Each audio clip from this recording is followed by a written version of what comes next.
शुभ श्रावणी पुढील भागामध्ये शुभू मॅडीचा चांगलाच माज उतरवतो आणि त्याचा हात झटकतो. आता मॅडीला मित्रांसमोर खूप अपमान वाटतो, पण तेवढे शुभूला श्रावणीचा फोन येतो. तो तर निघून जातो, पण शुभूला धडा शिकवायचा म्हणून मॅडी फोन करत असतो. श्रावणी ती शुभू चल पटकन.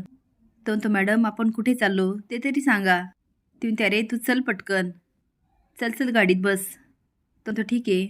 आणि वरून त्या दोघांना मॅडी बघतो आणि विचार करतो हे दोघं कुठे चालले. गाडीमध्ये शिवू विचारतो मॅडम अहो काय झालं, आपण कुठे चाललो. ती अरे मोक्षाला एक मुलगा त्रास देतो. तो काय. ती हो तो तिला ब्लॅकमेल करतो.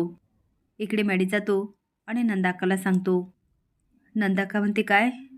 ती श्रावणी ते शुभंकर सोबत गेली. ही तर आपल्यासाठी खूप छान संधी आहे.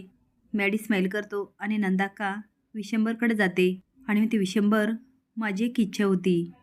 विशंबर म्हणतो हां बोल ना नंदाका. ती मला असं वाटतं तू श्रावणीला मोठ्या मनाने माफ करावं आणि इथे बोलवावं. बोलव रे तिला.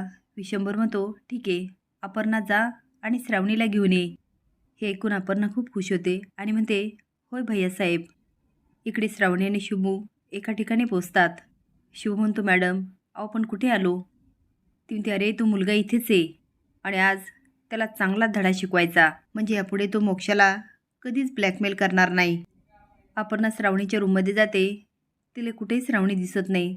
ती आता आवाज देते श्रावणी श्रावणी. ती आता वॉशरूमचा पण दरवाजा होते, पण बघते तर ती आताही नसते. आता अपर्णा खाली येते आणि काहीच बोलत नाही. नंदाक्का म्हणते अगं अपर्णा कुठे श्रावणी. तू तिला आणायला गेली होतीस ना, आणलं नाही का. अपर्णा म्हणते भैयासाहेब श्रावणी कुठेही नाही आहे. नंदाका म्हणते कुठे नाही म्हणजे कुठे गेली. अगं असेल इथे तिथे बघ की. ही अपर्णा पण ना म्हणे श्रावणी नाही, ती कुठे जाणार आहे. आता मॅडी मोठ्याने आवाज देतो सिक्युरिटी. आता मात्र मोक्षा खूप घाबरते.